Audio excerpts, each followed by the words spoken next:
Okay. So now we are studying.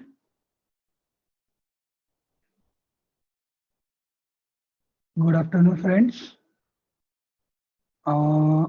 सबसे पहले तो मैं बहुत सारे लोगों की कल एक क्यूरी आ गई थी, एक सजेशंस था कि मुझे जो ये हैंडराइटिंग का या ग्राफोलॉजी का हम जो कोर्स कर रहे हैं, जो इन्फॉर्मेशन मैं आपको शेयर कर रहा हूँ, वो मैं आपको हिंदी में करूँ। कल मैं 3 लैंग्वेजेस यूज कर रहा था। उसके पीछे कारण एक्चुअली यही है कि भाई कुछ लोग ऐसे हैं जिनको शायद गुजराती आती है लेकिन हिंदी नहीं समझ में आती है, और कुछ लोग जो हिंदी हैं उनको शायद गुजराती समझ में नहीं आती है। लेकिन अभी बाकी के जो मेरे सेशंस हैं अभी हम हिंदी में ही करेंगे। और फर्स्ट ऑफ ऑल सबको थैंक यू कि आपने मुझे अच्छे सजेशंस दिए। आपको सेशन, मेरा फर्स्ट सेशन अच्छा लगा। आज हम और भी नई चीजें इसमें सीखने वाले हैं।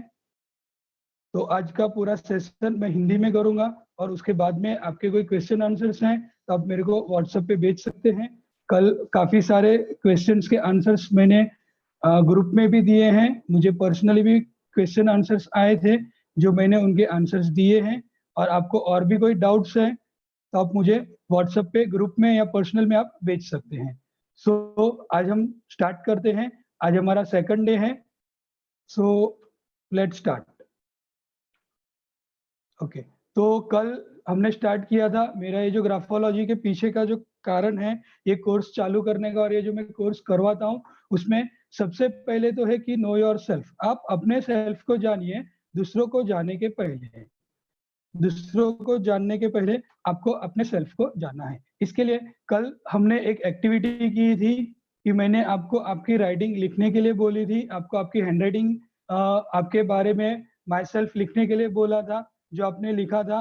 और उसमें से मैंने जो आपको इन्फॉर्मेशन शेयर की थी, थोड़ा बहुत आपने जज किया होगा, काफी सारे लोगों ने जज किया होगा, काफी सारे लोगों को अभी भी कंफ्यूजन होगा कि हमने ये लिख लिया है लेकिन आगे क्या, हम इसको कैसे जज कर सकते हैं। अभी हमने लिख लिया है, हमने जो भी 10-15 लाइन लिखी है, जो भी हमने 10-15 लाइन लिखी है उसको हम लोग जज कैसे करेंगे। तो आज हम अमुक ऐसे पैरामीटर्स हैं, कुछ ऐसे पैरामीटर्स हैं जो हम आज देखने वाले हैं। ओके। सो उसके पहले कल हमने क्या देखा था, फर्स्ट डे को जस्ट एक ब्रीफ रिवीजन कर लेते हैं कि लास्ट सेशन फर्स्ट डे में हमने देखा था कि हमारे कितने टाइप की पर्सनालिटी होती है। सेकंड हमने देखा था कि उन पर्सनालिटी को हम कैसे फाइंड आउट कर सकते हैं। अलग अलग टाइप के टेस्ट होते हैं जिसके थ्रू हम हमारी पर्सनालिटी फाइंड आउट कर सकते हैं। देन उसके बाद में हमने ग्राफोलॉजी के बारे में सीखा था कि ग्राफोलॉजी एक्चुअली में क्या है। ग्राफोलॉजी जिसको हम हैंडराइटिंग एनालिसिस और सिग्नेचर एनालिसिस का साइंस बोलते हैं, जो वो क्या है कल हमने देखा था कि किस तरह से वो हमारे ब्रेन और हैंड से कनेक्टेड है, किस तरह से वो हमारी ब्रेन राइटिंग है, वो हमने देखा था। देन एप्लीकेशंस ऑफ ग्राफोलॉजी देखे थे कि आप ग्राफोलॉजी कहाँ कहाँ पे यूज कर सकते हैं। मेरे चाइल्ड डेवलपमेंट में, चाइल्ड एप्टीट्यूड में, पर्सनालिटी डेवलपमेंट में, इसमें हम सब में हम कर सकते हैं। और कल लास्ट में एक थोड़ा सा हमारा टाइम के हिसाब से थोड़ा सा मैंने फास्ट कर दिया था केस स्टडीज, जो काफी जन ने मेरे को रिक्वेस्ट की है। तो आज हम पहले देखते हैं help many companies in hiring the perfect candidate for the post of HR। तो है कि कंपनी में HR का होता है कि वो कंपनी को दूसरे बंदे ढूंढ दे, काम होता है कि कंपनी वाले बंदे ढूंढ के दे। तो एचआर अगर हैंडराइटिंग एक्सपर्ट होगा, उसने ग्राफोलॉजी की है, तो कंपनी को बहुत ही फायदेमंद है कि वो कंपनी को अच्छे से अच्छा कैंडिडेट, वो कंपनी के हिसाब से, वो बॉस के हिसाब से, बॉस को किस तरीके का काम चाहिए उस तरीके के बंदे को वो ढूंढ सकता है, आसानी से वो ढूंढ सकता है। Then help many advocate whose case वो स्टैंड फॉर। मतलब कि ऐसे बहुत सारे एडवोकेट्स होते हैं, उनके पास केस आते हैं और केस जीतने के लिए बहुत सारे उनके बोलते हैं कि नहीं हम छुपाते, जिसकी वजह से क्या होता है कि एडवोकेट का भी नाम खराब होता है केस हार जाने की वजह से, और आपको पता था एडवोकेट को फिर भी आपने उसका केस लड़ा। तो ऐसी भी बहुत सारी चीजें होती हैं, तो ऐसे भी बहुत सारे एडवोकेट्स को इसका फायदा हुआ है। Then identified many cases of suicide and depression till date and help the overcome to come it out. मतलब बहुत सारे ऐसे बंदे हैं, बहुत सारे ऐसे ह्यूमन बीइंग्स हैं जो डिप्रेशन में चले जाते हैं, फिर सुसाइड करने की सोचते हैं। उसके बहुत सारे कारण है कि सबसे पहले तो मेरा कोई नहीं है, मुझसे कोई प्यार नहीं करता है, पर मेरी तरफ कोई देखता नहीं है, मुझे जो चाहिए मिलता नहीं है। ऐसे बहुत सारे कारण हैं डिप्रेशन में चले जाने के लिए और सुसाइड करने के लिए, और दूसरे भी अलग अलग कारण है, जो कारण हम हैंडराइटिंग में से फाइंड आउट करके अर्ली स्टेज में ही पता चल जाता है। बंदा जब भी हमको लगता है कि अभी डिप्रेशन में जाने वाला है या उसके इमोशंस हमको चेंज हुए लगते हैं, अगर हम उनकी एनालिसिस करते हैं तो हम अर्ली स्टेज में उनको डिक्टेट कर सकते हैं। Second, help many student who used to have intense fever along with nervousness whenever exam approaches. बहुत सारे स्टूडेंट्स जो होते हैं उनके ऊपर बर्डन होता है परसेंटेज लाने का, पास होने का, तो जिसके वजह से एग्जाम टाइम पीरियड में बच्चे नर्वस हो जाते हैं, उनको एक प्रकार का फोबिया हो जाता है। मेरे बहुत सारे बच्चे हैं, हमने केस स्टडीज की हुई है, किसी को फीवर आ जाता है, मेरे किसी को वॉमिटिंग्स वगैरह, ऐसे भी केसेस हुए, वॉमिटिंग्स वगैरह हो जाती है, बच्चों का पेट दुखना शुरू हो जाता है, एक्चुअली दुखना शुरू हो जाता है। हम पेरेंट्स को लगता है कि नहीं वो नाटक कर रहा है, बट एक्चुअली हो जाता है। तो ये इसमें से डिक्टेट होता है, और उनको फिर उनकी काउंसलिंग करके उनको सही राह पे लाके उनको सही गाइडेंस देके एग्जाम के लिए आपको किस तरह से तैयार करना है, उनको सही गाइडेंस देके उनको एग्जाम के लिए हम लोग बिठाते हैं। उसके बाद में और भी 2-3 केस स्टडीज है जो मैं आपके साथ शेयर करना चाहूंगा। फॉरेंसिक डिपार्टमेंट, फॉरेंसिक डिपार्टमेंट जो होता है, नॉर्मली हमको पता है कि वो कुछ फिंगर एनालिसिस करते हैं, हमारे फिंगरप्रिंट लेते हैं और उनसे एनालिसिस करते हैं, हमको उनके बारे में उतना ही पता है। लेकिन यहाँ पे ये सिग्नेचर वेरिफिकेशंस करते हैं। सेकंड, राइटर आइडेंटिफिकेशन करते हैं कि राइटर के माइंड में क्या चल रहा है। देन सेकंड, उसकी age, nationality, gender etcetera handwriting पे से पता चलता है। नॉर्मली ये कहाँ पे होता है, ये हमारे एयरपोर्ट्स पे वगैरह ज्यादा होता है कि बाहर के देशों से जो लोग आते हैं, सस्पेक्ट्स होते हैं, उनको अलग कमरे में लेके जाते हैं और उनको ये सब लिखने के लिए, उनकी सिग्नेचर वगैरह करने के लिए उनको बोलते हैं। सस्पेक्ट जो केसेस होते हैं उनको, या तो फिर कोई क्रिमिनल माइंड, चोर वगैरह होगा, अरे पुलिस स्टेशन में वगैरह, तो ये फील्ड में यहाँ पे ये यूज होता है। ये यहाँ पे भी यूज होता है कि किसी बंदे ने लिख के दिया कि मैंने चोरी नहीं की है, वो झूठ बोल रहा है कि सही बोल रहा है, उसके राइटिंग पे से पता चलता है। तो आगे देखेंगे हम कि आपने भी राइटिंग में आपने जो लिखा है वो सही लिखा है या गलत लिखा है, आपने झूठ लिखा है या इंटेंशनली लिखा है, वो भी आपकी राइटिंग में पता चल जाएगा, आगे हम लोग देखेंगे। Then next, disease diagnosis. अमुक प्रकार के रोग हैं जो हमारी हैंडराइटिंग पे से पता चलते हैं। यस, आपने सही सुना कि डिजीज, अमुक प्रकार के रोग हैं जो हमारी हैंडराइटिंग पे से हमको पता चल जाते हैं। इवन अर्ली स्टेज में हमको वो डिक्टेट हो जाता है कि फ्यूचर में इसको ये डिजीज होने वाला है। Example, cancer and heart related के जो डिजीज हैं वो होते हैं। कैंसर है किसी बंदे को, अगर आने वाला है उसके अंदर कैंसर, तो वो भी पता चल जाता है। सेकंड, ग्रेव्स डिसीज, जिसको हम थायराइड या उससे रिलेटेड जो डिजीज होते हैं वो बोलते हैं। एंड देन मेंटल डिसीजेस, जो वापस से आगे सुसाइड वगैरह करने वाला है, अल्जाइमर वगैरह है, उसको डिप्रेशन में जाने वाला है बंदा, स्टार्टिंग स्टेज में होता है लेकिन धीरे धीरे वो डिप्रेशन में जा सकता है।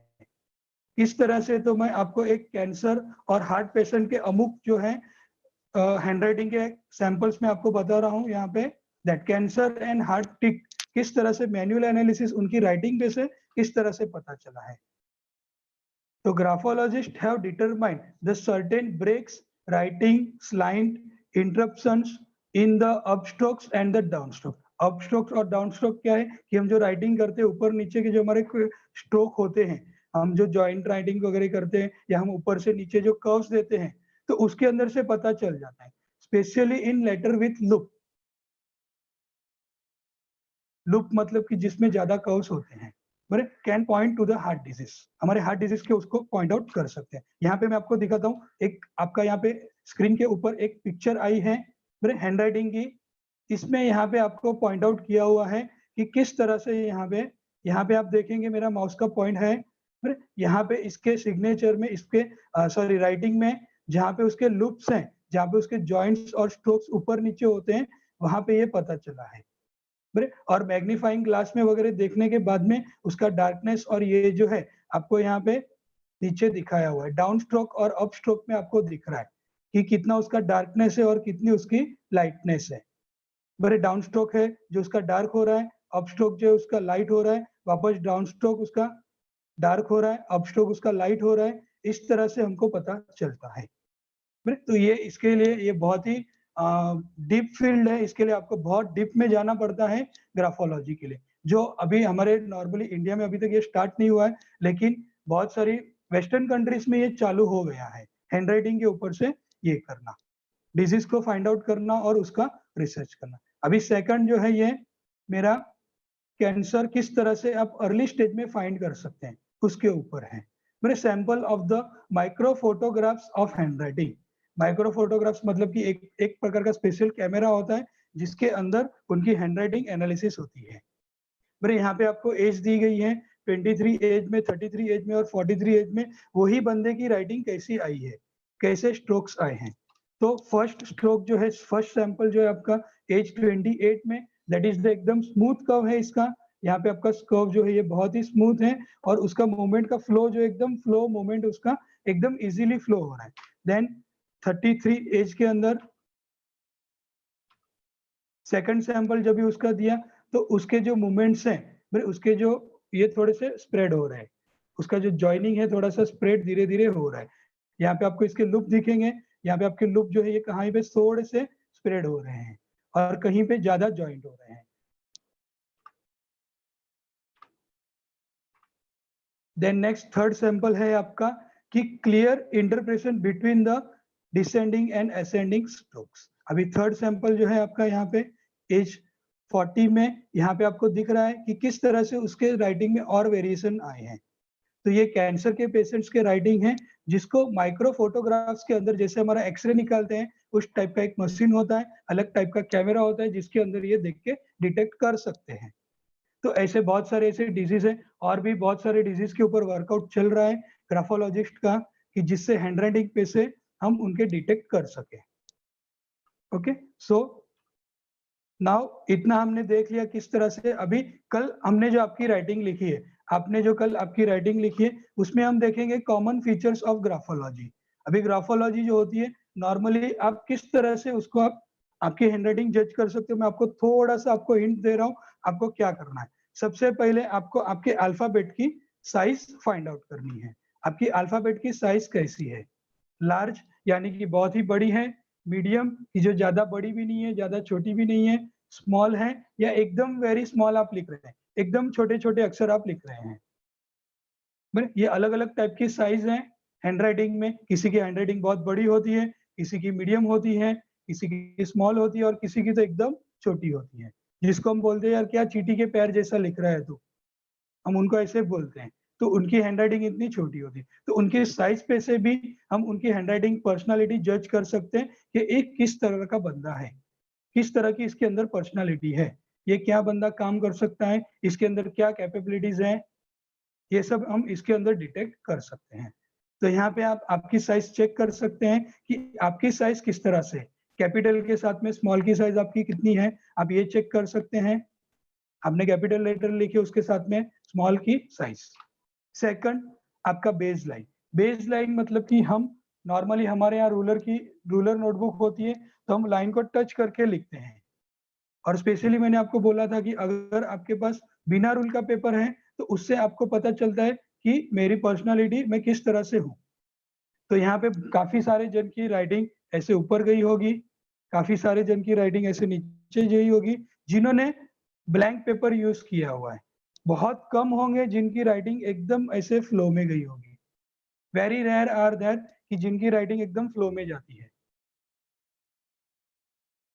लाखों में से एक आध पर्सन होता है जिसकी राइटिंग ऐसे नहीं तो कहीं ना कहीं आपकी बेस लाइन में वेरिएशन आती है, बेस लाइन में आपकी वेरिएशन आती है। यहाँ पे मैंने आपको दिखाया है सैंपल्स कि आपकी बेस लाइन किस तरह से होती है।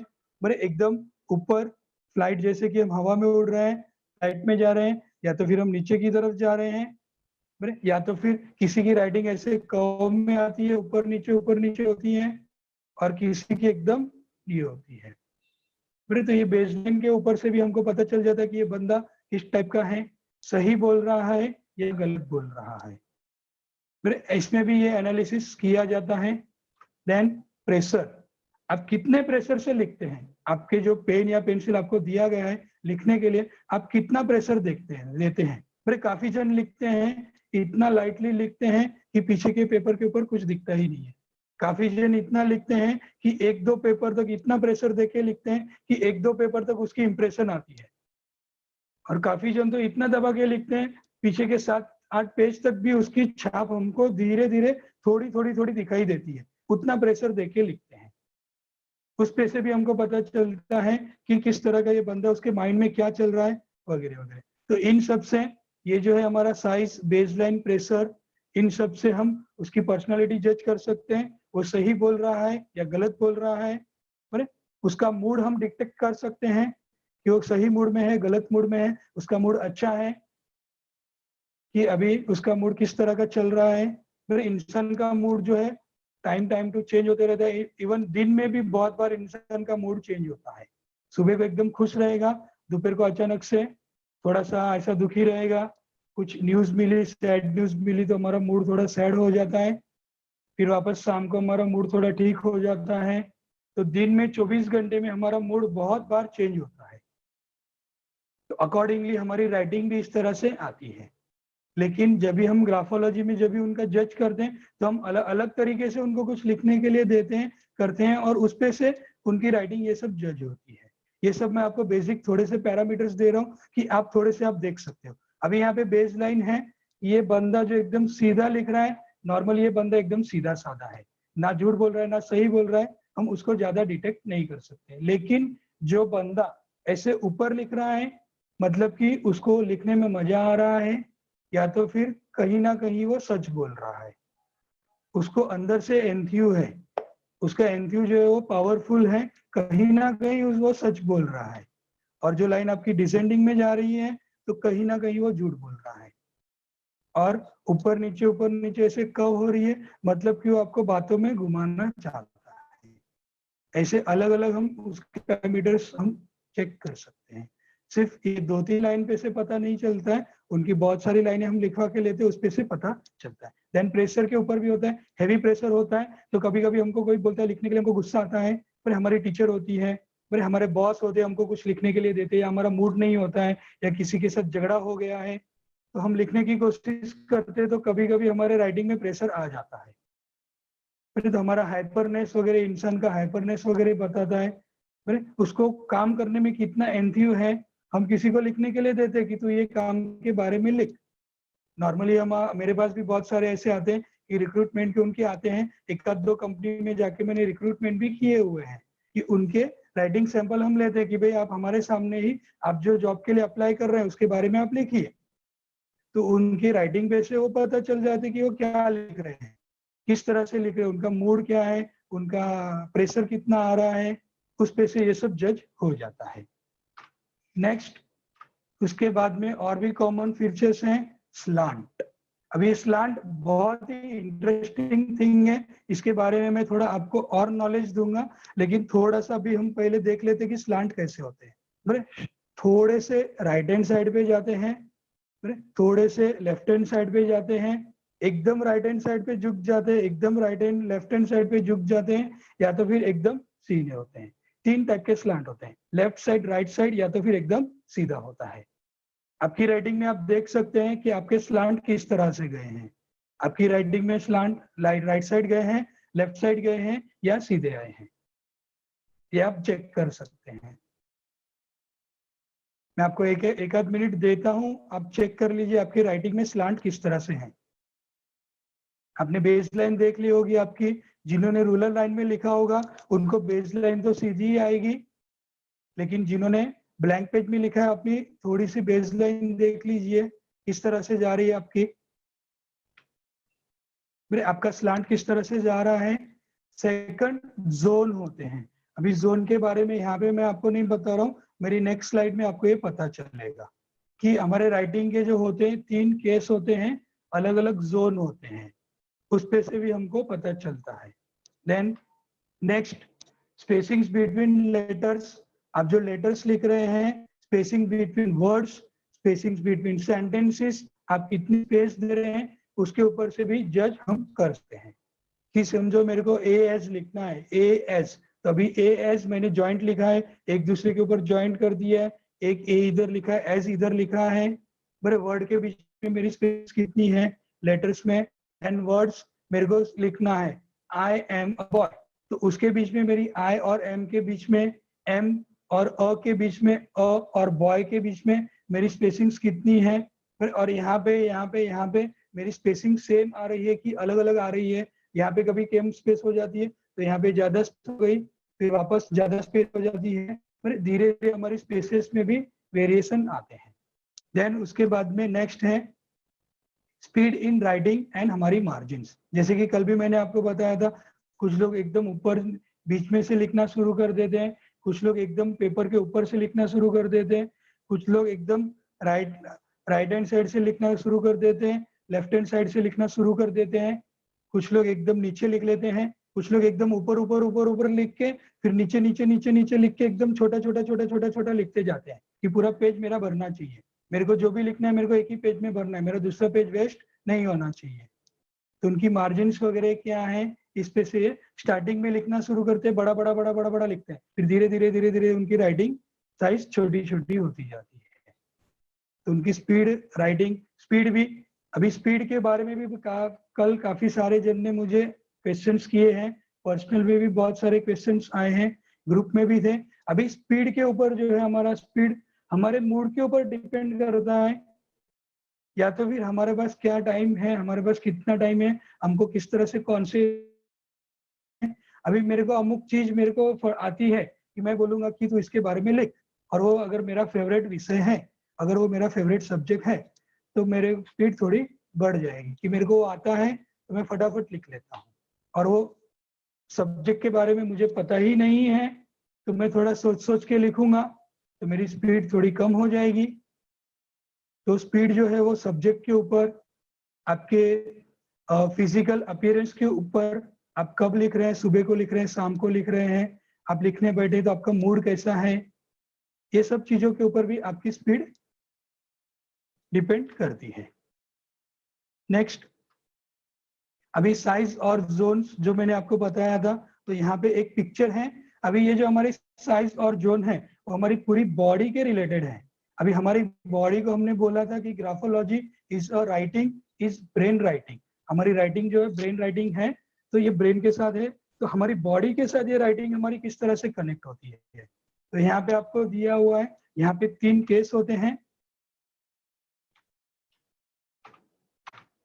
अपर जोन, ये जो ऊपर वाला जो भाग है आपका, मेरे जो आपका ये हमारे सर से लेके करीब करीब हमारे हार्ट तक आता है, हार्ट के थोड़ा सा ऊपर तक आता है, that is our upper zone. Then उसके बाद में हमारे स्टमक से लेके हमारी छाती के भाग से, हार्ट के भाग से लेके हमारे पेट तक का जो भाग होता है थोड़ा सा, वो मिडल जोन में आता है। और फिर पेट के नीचे का जो पूरा जोन है वो हमारा लोअर जोन आता है। ये राइटिंग में भी हमारे ऐसे अलग अलग जोन होते हैं। अभी यहाँ पे भी ये जो आपका अपर जोन है, अभी यहाँ पे आपके ये पिक्चर्स में यहाँ पे ये जोन आपकी लाइन के ऊपर टच है, लेकिन यहाँ पे भी जोन अलग अलग हो सकते हैं कि कोई ये लाइन के एकदम यहाँ तक लिख सकता है, फिर किसी का जोन जो है वो यहाँ तक आता है, उससे नीचे भी आ सकता है और उससे ऊपर भी जा सकता है।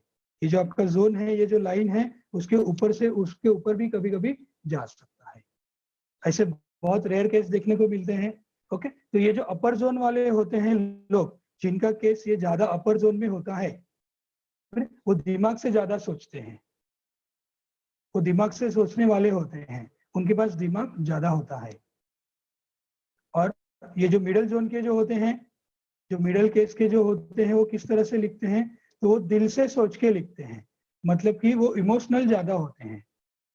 अपर जोन वाले ज्यादा इमोशनल नहीं होते हैं, मिडिल जोन वाले जो होते हैं वो ज्यादा इमोशनल होते हैं। और लोअर जोन जो है वो आपके काम करने की कैपेसिटी बताता है। नॉर्मली लोअर जोन जो होता है आपका काम करने की कैपेसिटी बताता है कि आप कितना काम कर सकते हो, आप में कितनी कैपेबिलिटी है। मैं कोई काम आपको दूंगा तो आप सुबह से लेकर रात तक कर सकते हो क्या, और उसके दूसरे भी और पैरामीटर्स हैं लोअर जोन के।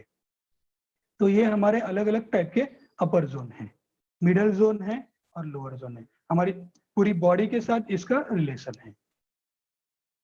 हमारी राइटिंग की साइज इसके ऊपर आ जाती है कि हमारी राइटिंग की साइज हम किस तरह से कर रहे हैं। अगर मैं ऊपर का लूप दे रहा हूँ अपर जोन में तो किस तरह का कितना बड़ा लूप दे रहा हूँ, बीच में का लूप दे रहा हूँ तो बीच में की राइटिंग जो होती है वो मेरे कितने टाइप की कौन से साइज की हो रही है। देन बेस लाइन में लाइन के नीचे कितना ऊपर तक खींचता हूँ, कितने नीचे तक मैं उसको लेके जाता हूँ, इसके ऊपर ये पूरा आपका जज करता है। तो ये जो आपकी राइटिंग होती है इसके ऊपर से भी ये जो आपके जोन के ऊपर से पता चलता है। ओके, देन उसके बाद में नेक्स्ट अंडरस्टैंडिंग ऑफ स्लांट्स, जो हमने देखे थे आपकी राइटिंग में लेफ्ट जा रहा है, राइट जा रहा है या अपवर्ड जा रहा है, एकदम स्ट्रेट है हमारा। ओके, तो अभी इसके भी मतलब निकलते हैं, तो इसके थोड़े से मतलब मैं आपको बता दूंगा। अभी सबसे पहले जो लेफ्ट वर्ड में जिसका जो स्लांट है ये पास्ट में जो है, तो वो क्या है कि पास्ट के बारे में ज्यादा सोचता है या तो पास्ट के साथ ज्यादा कनेक्ट होता है। और सेकंड, ये बंदा ऐसा होता है कि एकदम ऐसे पीछे होके बैठता है। आप उसके पास जाएंगे तो जैसे वो अकड़ के बैठा हुआ है, आप उसको कितना भी बोलेंगे वो आपके सामने झुकेगा ही नहीं, ऐसे ही अकड़ के बात करेगा।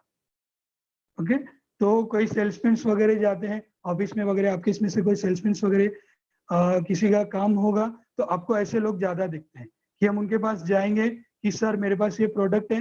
हाँ हाँ, आपके जैसे तो बहुत आए थे, आप आपका सैंपल रख के जाइए, बाद में मैं चेक करके आपको बता दूंगा। ये इस टाइप का बंदा होता है। एंड लेफ्ट वर्ड का राइटिंग में अभी स्टूडेंट बच्चा कैसा होता है, ये लेफ्ट वर्ड का जो बच्चा होता है वो आपको कुछ भी नहीं बताएगा। जैसे स्कूल में से आ गया, मम्मी पूछती है स्कूल में आज तेरा मूड ठीक नहीं लग रहा है, क्या हुआ था, मम्मी कुछ नहीं, ऐसे करके वो बात को टाल देता है। अब उसको कितना भी पूछो नॉर्मली 99% तक वो आपको कुछ भी नहीं बताएगा। ओके, देन सेकंड अपराइट वाला, मतलब कि ये लेफ्ट राइट वाला जो है वो पास्ट में जीता है ज्यादा करके, वो पास्ट से रिलेटेड होता है, अपने लाइफ के डिसीजंस भी वो पास्ट में से सोच के ही लेता है कि पास्ट में मेरे साथ ऐसा हुआ था तो शायद ये टाइम ऐसा होगा कि नहीं, मैं ये करूँ कि नहीं करूँ, लास्ट टाइम मेरे साथ ऐसा हुआ था, तो इस टाइप की उनकी सोच होती है। देन नेक्स्ट इज प्रेजेंट वाला। प्रेजेंट वाला जो होता है एकदम सीधा साधा बंदा होता है, आप उसको जो बोलेंगे वो सब करेगा, जितना आप उसको बोलेंगे वो आपको पूरा सब करके देगा। ना उसको ज्यादा बोलने की जरूरत पड़ती है, ना वो ज्यादा काम करेगा ना वो कम काम करेगा, अब उसको जितना बताओगे उतना वो काम करेगा। और स्टूडेंट, अब उसको पूछोगे तो बता देगा, नहीं पूछोगे तो नहीं बताएगा। अपराइट वाला, अभी आप आपके स्टूडेंट्स को, आपके चाइल्ड को आप इस तरह से जज कर सकते हैं कि उनके मूड चेंज हो जाते हैं, तो आपकी राइटिंग में उनको उनके मूड देखने को मिलेंगे। ये अपराइट वाला जो है एकदम सीधी उसकी स्लांट वगैरह जो आ रहे हैं, तो आप पूछोगे तो बताएगा, नहीं पूछोगे तो नहीं बताएगा। देन राइट हैंड वाला, अभी आप समझ गए होगे ये दोनों का अपोजिट होगा। राइट हैंड वाला आप पूछोगे उसके पहले ही वो शुरू कर देगा, पूछोगे उसके नॉर्मली जो ऑफिस में वगैरह आते हैं, हाँ आइए सर बैठिए, क्या काम है आपको, मैं आपकी कोई मदद वगैरह कर सकता हूँ, वो सामने वाला बंदा बोलता है उसके पहले ही इनका बोलना चालू हो जाता है। और जरूरत से ज्यादा कभी कभी वो हमको काम करके देते हैं, हमको काम नहीं बताएंगे फिर भी वो जरूरत से ज्यादा काम हमको करके देते हैं। एंड बच्चे जो होते हैं, बच्चे उनको पूछने का मौका नहीं मिलता है, आए नहीं आए दरवाजे पे ही रहेंगे, वहां से शुरू हो जाते हैं, मम्मी आज पता है ऐसे हुआ था, मम्मी आज पैसे, हमको उनको रोकना पड़ता है कि भाई अभी तो बैठ, अभी स्कूल से आया है, पहले पानी पानी पी, बैठ जा, बाद में तू बता क्या हुआ है। ये राइट साइड का बंदा इस तरह से बोलता है, तो इसके ये नॉर्मली हम इस तरह से उसको जज कर सकते हैं। ठीक है, तो आपकी राइटिंग में पास्ट है, प्रेजेंट है, फ्यूचर है, ये है। लेकिन अभी आज के दौर में, आज के दौर में हम लोग जो एनालिसिस कर रहे हैं, धीरे धीरे धीरे धीरे ये उनकी राइटिंग के अंदर ये तीनों स्लांट्स आ जाते हैं। राइटिंग लिखते हैं, पेज भर के लिखते हैं, तो कभी उनकी राइट लेफ्ट में जा रही है, कभी अपवर्ड है, कभी राइट में जा रहा है, तो मल्टी स्लांट उनकी लैंग्वेज आ रही है। ये भी आजकल सिनेरियो देखने को मिल रहा है। तो उनको किस तरह से जज करना है, तो उनको जज करने का आपको ग्राफोलॉजी के अंदर बहुत ही ब्यूटीफुल बहुत सारे एग्जांपल्स हैं, आप उनको किस तरह से जज कर सकते हैं। और जिनकी मल्टी स्लांट आती है, जिनकी मल्टी स्लांट है मतलब कि ये स्लांट भी आता है, स्ट्रेट स्लांट भी आ रहा है और राइट स्लांट भी आ रहा है, तो वो मल्टी टैलेंट भी होते हैं, वो मल्टी टैलेंट होते हैं। जैसे मैं आपको एग्जांपल दूं, हमारा अक्षय कुमार है, बने तो ये मल्टी टैलेंट स्टार है, उसकी राइटिंग में ऐसे वेरिएशन आते हैं। अमरीश पुरी जो मल्टी टैलेंटेड एक्टर थे, उनकी राइटिंग में ये स्लांट्स हमको देखने को मिलते हैं। तो ये मल्टी टैलेंटेड लोग होते हैं। नॉर्मली ऐसी सब ये जो होती है फिल्म लाइन में, और ये जो होते हैं जिसमें ज्यादा टैलेंट होता है, उनके अंदर ये वेरिएशन आपको देखने को मिलते हैं। So this is about your slant, ये आपके स्लांट के बारे में है। लेफ्टवर्ड, अपराइट और राइट, आपका कौन सा स्लांट है आप देख सकते हैं। इस तरह से अभी आपको पता चल गया होगा कि आपकी पर्सनालिटी किस तरह की है, कि हाँ मैं ऐसा करती हूँ या मैं ऐसा करता हूँ, और कई बार मैंने ऐसे किया हुआ है और लोगों के साथ मैं ऐसा बर्ताव करता हूँ, जैसे मैंने आपको अभी बताया, कि आपको थोड़ा उसके ऊपर से आइडिया आ जाएगा। ओके, तो अभी ग्राफोलॉजी के हिसाब से हम देखेंगे तो गुड हैंडराइटिंग और बैड हैंडराइटिंग, मतलब कि अभी तीनों स्लांट आ गए, तो शायद कभी हम बोलेंगे कि इनकी राइटिंग अच्छी नहीं दिख रही है, देखेंगे तो लिखने में नहीं आएगा। क्यों? क्योंकि कभी ऐसे जा रहा है, कभी ऐसे जा रहा है, कभी ऐसे आ रहा है, तो देखने में वो कुछ अजीब ही दिखता है। तो एक्चुअली हम ग्राफोलॉजिस्ट जो उनको बोलते हैं कि जो एक ही स्लांट वाले जो लोग होते हैं वो ग्रो होते हैं, लेकिन जो मल्टी स्लांट वाले जो लोग होते हैं वो आगे बढ़ जाते हैं। अभी ग्रो होना और आगे बढ़ने में भी बहुत डिफरेंस है। आप समझिए ये दोनों सेंटेंस इसको, कि जो मल्टी स्लांट वाला जो होता है या एक स्लांट करता है, एक स्लांट करता है, बराबर है, और जो एकदम नीट और एकदम क्लियर हैंडराइटिंग वगैरह जो लिखने की कोशिश करता है वो सिर्फ ग्रो होता है। हमारी ग्राफोलॉजी में हम बोलते हैं कि जिसकी हैंडराइटिंग, हम ज्यादा खराब नहीं बोलेंगे लेकिन खराब भी होती है, तो बंदा लाइफ में आगे निकल जाता है, वो बंदा लाइफ में आगे निकल जाता है। ग्राफोलॉजी में ऐसे भी कहा गया है, बट वो सब पे एप्लीकेबल नहीं होता है, depend on the person to person. उसकी पूरी राइटिंग जज करके हम उसके बारे में बोल सकते हैं। मतलब कि खराब राइटिंग होना, हमारा माइंड सेट है कि खराब राइटिंग होना मतलब कि कुछ हम सही नहीं है या सामने वाला बंदा सही नहीं है, तो हमारी सोच गलत है। ग्राफोलॉजी के हिसाब से जिसकी राइटिंग गंदी है, हम एकदम गंदी भी नहीं बोल सकते हैं, तो वो बंदा आगे बढ़ता है लाइफ में, वो एकदम बड़ी पोस्ट पे भी जा सकता है वो बंदा। इस टाइप के हम स्लांट पे से उनके जज कर सकते हैं। देन नेक्स्ट, अभी पर्सनल प्रोनाउन आई। आई मतलब कि मैं, अभी मेरे को किस तरह से जज करना है। अभी यहाँ तक तो अभी हमने जज किया, नॉर्मली दूसरे लोगों को हम कैसे जज कर सकते हैं।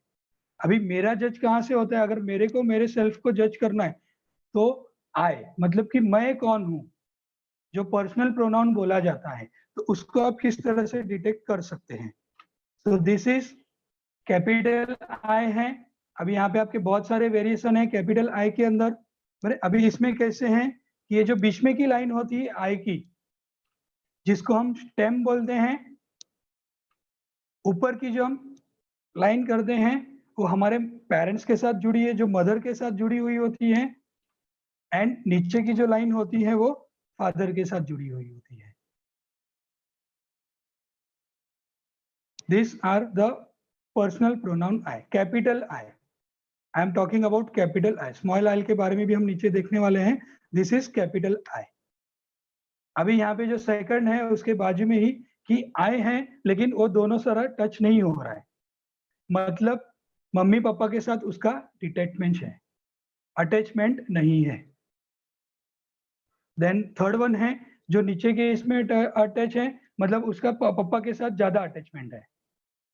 ऊपर वाला है मम्मी के साथ ज्यादा अटैचमेंट है, एंड लास्ट वाला कि अटैचमेंट भी है लेकिन वो क्रॉस होके जा रहा है।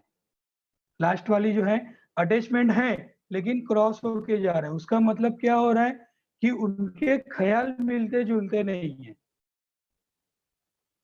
मम्मी पापा के ख्याल अलग होते हैं और स्टूडेंट के ख्याल अलग होते हैं। इस तरह से हम जज कर सकते हैं। तो आपकी राइटिंग में आपने कैपिटल आई किया हुआ है, तो इसमें भी बाद में फिर आई में हमारे बहुत सारे लूप आते हैं, तो वो अलग-अलग लूप हम थोड़े आगे देखने वाले हैं। देन उसके बाद में हम लोग आएँगे स्मॉल आई पे।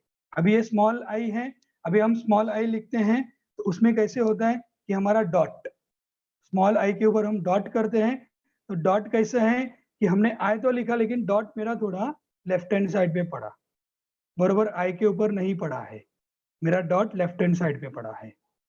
तो उसका मतलब क्या होता है, मतलब कि बिहाइंड द रियलिटीज, मतलब कि जो प्रेजेंट में चल रहा है उसको छोड़ के वो पास्ट में ही जी रहा है, या तो पास्ट के बारे में ही वो ज्यादा ही करता है। देन नेक्स्ट आई होता है जिसका डॉट एकदम बरोबर उसके ऊपर पड़ता है, आई के ऊपर बरोबर मैंने आई लिखा और उसके ऊपर मेरा डॉट बरोबर पड़ा है, तो दैट इज द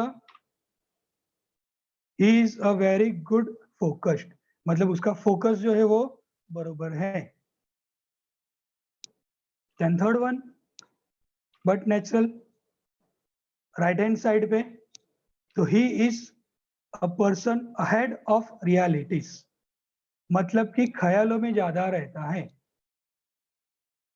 ख्यालों में ज्यादा रहता है मतलब कि चमत्कार हो जाएगा, ऐसा होगा, वैसे होगा, रियलिटी से थोड़ा आगे बढ़ के वो सोचता है। ओके, अभी ये जो वेरी फोकस जो है बीच वाला, हम प्रिफर करते हैं कि आपका बरोबर डॉट आई के ऊपर बरोबर गिरना चाहिए। ओके, अभी यहाँ पे अर्जुन की कहानी हम मैं आपको बताऊंगा, आपको पता है बरे, जो गुरु उनके थे उनको पक्षी की आंख मारने को बोलते, ग्रीन कलर का झाड़ है उसके ऊपर ग्रीन कलर का तोता रखा हुआ है, तो अर्जुन को सिर्फ उसकी आंख दिखती है, बाकी कुछ नहीं दिखता है।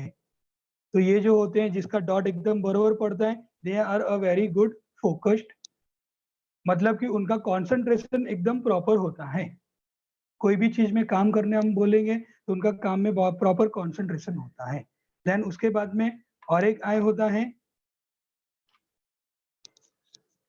जो डॉट ही नहीं है, आई लिखते हैं लेकिन उसके ऊपर डॉट करते ही नहीं है, so they are, we can say they are absent minded और वी कैन से लेजी, कि जाने देना यार कौन करेगा इतनी मेहनत, तो we can say they are absent minded, मतलब कि मेरे को जो कंप्लीट करना है, मेरा आई कभी कंप्लीट होगा, मैं आई लिखूंगा फिर डॉट करूंगा तो मेरी तो ही मेरा आई कंप्लीट होगा, तो उनका काम थोड़ा हम बोल सकते हैं कि एब्सेंट माइंडेड होते हैं, तो उनका काम कच्चा पक्का वगैरह हो सकता है। देन उसके बाद में है डॉट पड़ता है लेकिन आई के बहुत ऊपर पड़ता है, अभी प्रॉपर साइज होती है कि आपका आई है उसके किसके ऊपर आपका डॉट पड़ना चाहिए, अभी आई के ऊपर भी डॉट पड़ता है तो आपका कितना ऊपर गिरता है डॉट, तो वो आपको देखना है। So they are present unrealistic, मतलब कि वो रियलिटी में नहीं जीते हैं, कभी उनका मूड इधर होता है कभी उनका मूड उधर होता है। देन ये तो हो गए। अभी आजकल हम लोग जो डिटेक्ट कर रहे हैं हमारे पास ऐसे केस आ रहे हैं, आपके लिए शायद नया होगा और आपको अजीब लगेगा।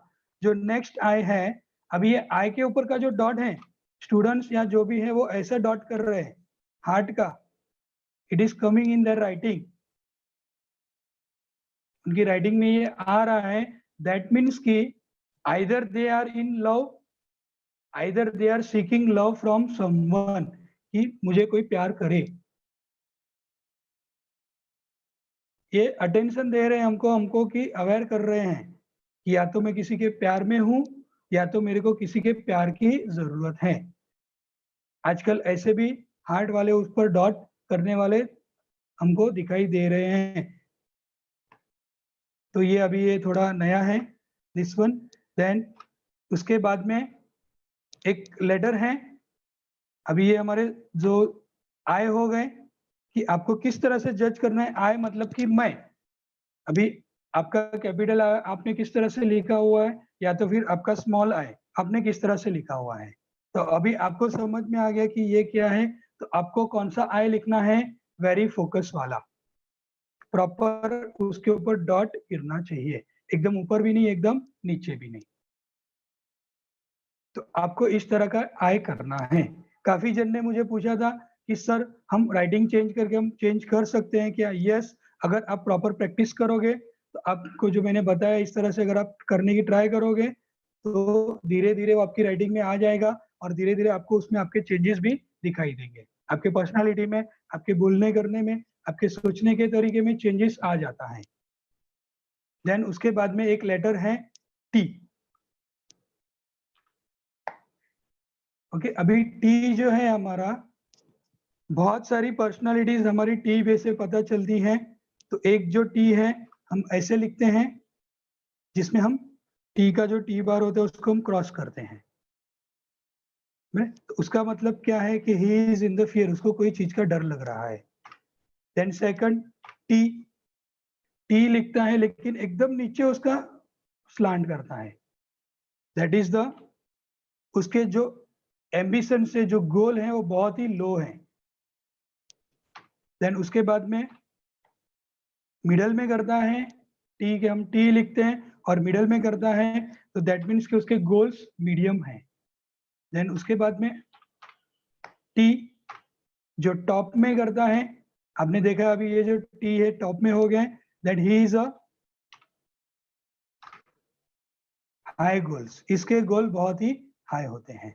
वो अपने काम में इतना मशगूल होता है कि अपना काम वो अचीव करके ही रहता है, कुछ भी चाहे कुछ भी हो, मेरे को अचीव करना है, मतलब मेरे को अचीव करना ही है।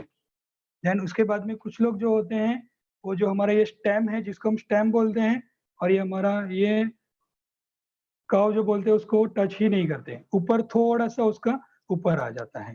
तो दे आर इमेजिनेटिव, ख्यालों में ज्यादा खोए रहते हैं। कि जैसे मैं आपको एग्जांपल दूं कि आजकल बच्चे जो होते हैं डोरेमोन देखते हैं कि जो भी होगा वो डोरेमोन करेगा। जियान जो है डोरेमोन, जादू हो गया तो जादू की नगरी में ज्यादा जीते हैं। देन टीक बाहर तो करते हैं लेकिन पूरा टी के ऊपर से नहीं जाता है, लेफ्ट हैंड साइड में रह जाता है। Again they are indecisive. Then T आपका राइट के अंदर है, मतलब कि पास्ट में सोचते हैं, फ्यूचर में सोचते हैं, बराबर है, इस तरह का इनका हो जाता है। देन उसके बाद में जो टी है उसके ऊपर ये करते ही नहीं है, बार करते ही नहीं है T bar. They are careless और एब्सेंट माइंडेड, जिनको हम केयरलेस या एब्सेंट माइंडेड बोल सकते हैं। तो व्हाट वी सजेस्ट कि आपको टी करना है तो आपका टी का जो बार है वो आपका बरोबर टॉप में आना चाहिए, एकदम ऊपर भी नहीं, एकदम नीचे भी नहीं। तो दिस देन उसके बाद में मैं आपको और एक अल्फाबेट बताऊंगा, आपको और एक लेटर बताऊंगा, वाई। वाई में भी हमारे बहुत तरह के लूप होते हैं। तो वो लूप हमको नीचे का जो हमारा लूप होता है वो क्या बताता है?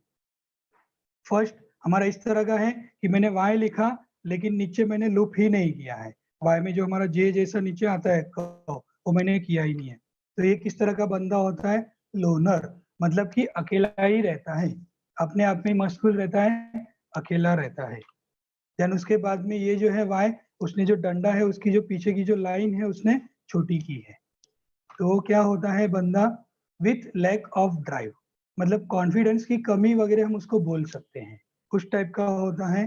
देन ये जो है ये ऐसे करके इसने राइट हैंड साइड पे वो ऊपर चला गया है। ये टाइप का जो बंदा होता है वो एग्रेसिव होता है, जिसको गुस्सा जल्दी आ जाता है, या काम करने में फटाफट फटाफट फटाफट चलो जल्दी काम कर लेते हैं, खत्म। देन उसके बाद में ये लूप यहाँ पे आया हुआ है जिसको हम बोलते हैं फिजिकल फ्रस्ट्रेशन, मतलब कि इसका जो वाई का लूप है वो यहाँ पे आके स्टॉप हो गया है। तो इसको फिजिकल फ्रस्ट्रेशन है, मतलब वो कहीं ना कहीं वो बीमार रहता है, उसकी बॉडी में कहीं ना कहीं पेन रहता है, कहीं ना कहीं उसकी बॉडी दुखती रहती है, या तो फिर उसको मेंटली स्ट्रेस हो सकता है। देन अभी ये नेक्स्ट वाई है, जो उसने जो ये वाई किया है उसकी ये उसने ज्यादा आगे खींच लिया है, नीचे की जो उसकी स्ट्रोक है उसने आगे खींच लिया है। He is a sexual very curious, मतलब कि वो सेक्सुअली हरेस किसी को कर सकता है। वो बंदा सेक्सुअली किसी को हरेस कर सकता है। देन ये जो है यहाँ से करके फिर उसको लेफ्ट में जाके वापस राइट में थोड़ा सा मोड़ दिया है। तो ये टाइप का जो बंदा होता है क्लैनिस्ट जो जिसको हम बोलते हैं उस टाइप का होता है। उसके 1 या 2 फ्रेंड्स होते हैं, उससे ज्यादा फ्रेंड्स नहीं होते हैं, सबसे ज्यादा वो घुल मिलता नहीं है। नेक्स्ट अभी ये वाई का लूप आप देखेंगे तो ये ऐसे करके फिर स्टेम उसकी नीचे की लाइंस को ज्वाइन करके ही आगे निकल गया है। This is the anti social lack of trust. वो जल्दी किसी पे ट्रस्ट नहीं करता बंदा, ये बंदा जल्दी किसी पे ट्रस्ट नहीं करता। देन इसके बाद में ये जो है he is a socially selective. इसका आप लूप देखेंगे तो कैसे गया है, यहाँ से जाके नीचे ऊपर गया है, वो सोशली सिलेक्टिव होता है कि बहुत कम लोगों को वो घुल मिलता है।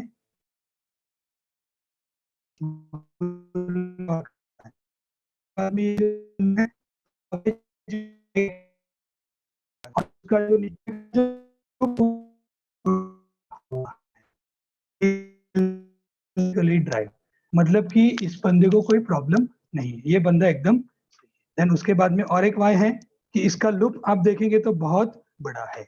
इसका वाई का जो लूप है, नीचे का जो लूप है वो बहुत ही फुगा हुआ है। हमारे ग्राफोलॉजी में बोलते हैं कि जरूरत से ज्यादा कुछ भी हो गया मतलब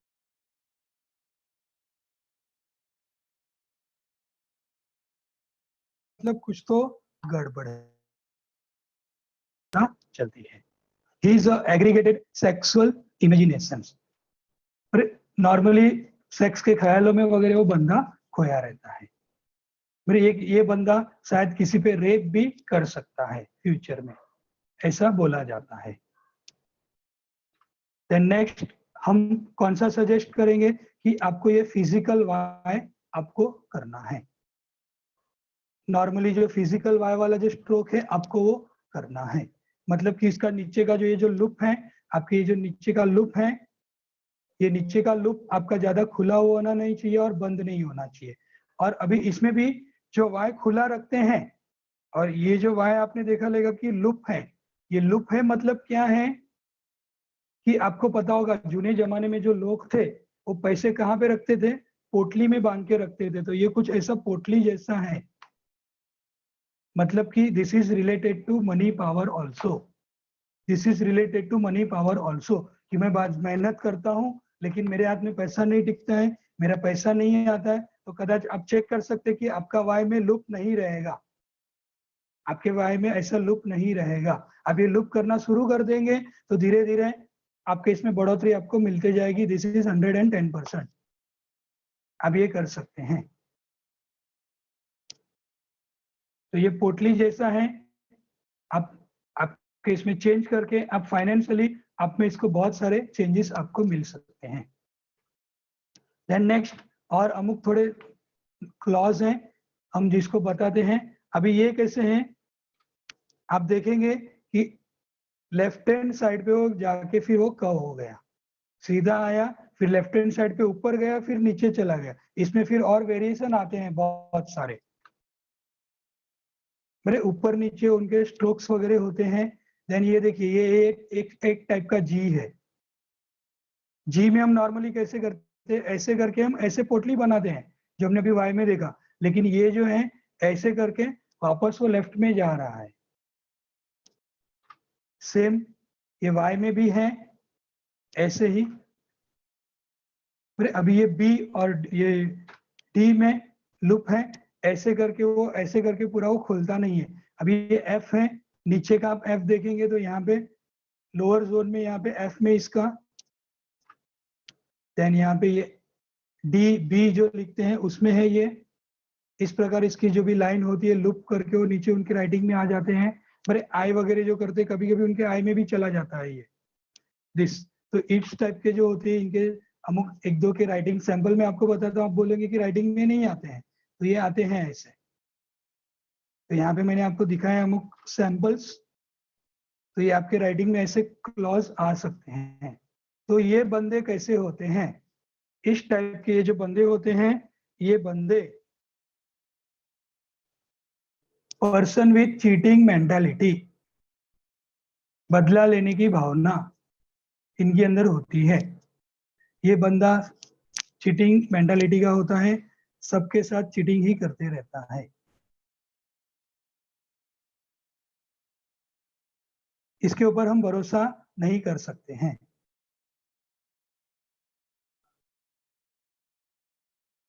सो ये आपके अलग-अलग क्लॉ हैं, इसमें बहुत सारे ऐसे क्लॉ हैं, इसमें अलग-अलग पैरामीटर्स हैं, अलग-अलग साइज़, अलग-अलग टाइप के स्लांट्स आते हैं इसमें, अलग-अलग टाइप के विड्थ आती है उनकी, कितना लंबा किया हुआ है, कितना नीचे किया हुआ है डीप में, उसके ऊपर से ये अलग-अलग जज किया जाता है। जस्ट बेसिक मैंने आपको थोड़ा बताया कि आपकी राइटिंग में ऐसा है, तो प्लीज़ बुरा मत मानिएगा, आप उसको चेंज करके आपकी नहीं है कि मेरी राइटिंग में ये आया है, तो मैं ऐसा ही बंदा हूँ, मैं सुधर नहीं सकता हूँ। आप उसको चेंज करके आप सुधर सकते हैं। कभी-कभी ये लूप हमारे इसमें हम इंटेंशनली नहीं डालते, हम जानबूझ के नहीं डालते, कभी-कभी आ जाता है। क्यों? क्योंकि हमारे साथ में पास्ट में ऐसा कुछ हुआ रहता है, हमारी राइटिंग में वो डिटेक्ट हो जाता है। इसका मतलब अगर आपकी राइटिंग में आया है किसी की राइटिंग में, तो इसका मतलब ये नहीं है कि आप करने ही वाले हो। कभी-कभी ये अनइंटेंशनली भी होता है कि आ जाता है। मैं सोचते-सोचते लिखता हूँ और मेरे साथ पास्ट में ऐसी कुछ घटनाएँ घटी हुई हैं, तो ये आ जाता है। बदला लेने की भावना होती है, चीटिंग मेंटालिटी जिनकी जो बोलते हैं हम, इसमें आप देख सकते हैं। तो ये अलग-अलग आपके पैरामीटर्स जो थे कि आपको बच्चे आपके चाइल्ड के साथ में किस तरह से आपका डिटैचमेंट अटैचमेंट है। मेरे बच्चों के मूड चेंज होते रहते हैं, आपको चाहिए तो आप थोड़ा-सा एग्ज़ाम्पल वेरिएशन कर सकते हैं। एक दिन आप बच्चे के साथ झगड़िए और फिर उनके डॉट वगैरह देखिए आई के, एक दिन उसके साथ अच्छे से प्यार से बात करके पेश कीजिए। मदर, पेरेंट्स आप ऐसे करके चेक कर सकते हैं। You can check that. उसकी राइटिंग में इस तरह से वेरिएशन आएँगे। जिस दिन वो आपसे डरा हुआ, सहमा हुआ रहेगा, तो उसकी आई में चेंजेस आ जाएगा। तो ये सब अलग-अलग आपके पैरामीटर्स हैं। सो नेक्स्ट अभी आज का टॉपिक हम यहाँ पे स्टॉप करते हैं कि अलग-अलग जो मैंने आपको पैरामीटर्स बताए हैं, ये पैरामीटर्स आप आपके चेक कर सकते हैं और कल का हमारा टॉपिक होगा सिग्नेचर एनालिसिस। हमको सिग्नेचर किस तरह से करनी है? हम जो सिग्नेचर करते हैं, हमको क्या-क्या पैरामीटर उसके अंदर ध्यान रखने हैं। अमुक लोगों की सिग्नेचर के मैं आपको एग्ज़ाम्पल भी बताऊँगा और हमको हमारी सिग्नेचर एनालिसिस किस तरह से करनी है। हमको अगर हमारी सिग्नेचर चेंज करनी है, तो हम हमारे सिग्नेचर में क्या-क्या चेंजेस ला सकते हैं। नो डाउट जो मैंने आपको लूप वगैरह बताया, वो लूप भी चेंज करके आपकी सिग्नेचर चेंज करके थोड़ा बहुत आपको फ़ायदा होता है और बाकी का जो पोर्शन है वो हम कल देखेंगे कि किस तरह से आप आपकी सिग्नेचर में चेंज कर सकते हैं। So this is all about your graphology handwriting analysis यहाँ पे थोड़ा कंप्लीट हो गया। Tomorrow we will see signature analysis. So be ready कल आपकी सिग्नेचर करने के लिए आप तैयार हो जाना। हो सके तो ब्लैंक पेपर होगा तो साथ में रखना। तो आपको आपकी सिग्नेचर जज करने में आपको ही आसानी होगी। ओके, सो हम यहाँ पे क्लोज़ करते हैं। आपको कोई भी क्वेश्चन आंसर्स हैं आज के टॉपिक के रिलेटेड या कल जो हमने टॉपिक कवर किए थे, उसके रिलेटेड आपके कोई भी या काफ़ी जन ने मेरे को पूछा है कि सर हमको ये कोर्स करना है तो, क्या हम 5 दिन में, क्या 7 दिन में हम कोर्स कर सकते हैं? यस, हम कोर्स अमुक दिन के अंदर हम लोग कंप्लीट कर सकते हैं, बट डिपेंड ऑन द हम कितने घंटे के लिए वो कोर्स करते हैं। उसके ऊपर डिपेंड होता है हम वो कोर्स कंप्लीट कर सकते हैं और वो कोर्स के अलग-अलग स्टेज है। अभी जैसे कि मैंने आपको एक कैंसर डिटेक्शन का बताया, तो हम अभी स्टार्टिंग में ही हम उसके बारे में नहीं सोच सकते। हम उसके बारे में अभी आगे नहीं जा सकते। जैसे कि अभी मैं फर्स्ट में हूँ, तो मैं डायरेक्ट 10th की एग्ज़ाम नहीं दे सकता हूँ। इस तरह से उसके अलग-अलग स्टेजेस हैं, तो आपको मेरा जो कोर्स है, मेरा जो कोर्स मैंने डेवलप किया है इस तरह का कि बेसिक है और एक लेवल का एडवांस कोर्स है। ये दोनों कोर्स मैंने मिक्स कर दिए हैं और वो टाइप का कोर्स मैं आपको कराने वाला हूँ। अगर किसी को कोर्स करने की इच्छा है, तो मैं आपको पर्सनली चाहिए तो आप पर्सनली दीजिए और मैं ग्रुप में भी मेरे डाल दूँगा कि किस तरह का कोर्स है मेरा, कि बेसिक कोर्स भी आ जाएगा और उसमें आपका थोड़ा एडवांस कोर्स भी आ जाएगा। दोनों कोर्स को मिला के मैंने कोर्स डेवलप किया गया है। तो 15 साल के ऊपर का कोई भी है वो ये कोर्स कर सकता है। सो आज के लिए इतना ही and thanks for your guidance and support. वापस हम कल मिलेंगे, कल 2:30 बजे हम मिलेंगे and again very thank to the rising star Pathshala जिन्होंने हमको ये मौका दिया है, आपको और हमको मिलाया है कि आपको कुछ नया जानने का मिला है। तो प्लीज़, प्लीज़, प्लीज़ आपके जो भी आपके कमेंट्स हैं, आपके गाइडेंस या सजेशंस जो भी हैं, यू आर फ्रीली आप फ्रीली हमको भेज सकते हैं। आपके नेगेटिव, पॉजिटिव जो भी हैं आप भेज सकते हैं, बेझिझक आप भेज सकते हैं। Thank you. So we are closing here. Vipula ben, आपको कुछ बोलना है? तो आप एड्रेस कर सकते हैं।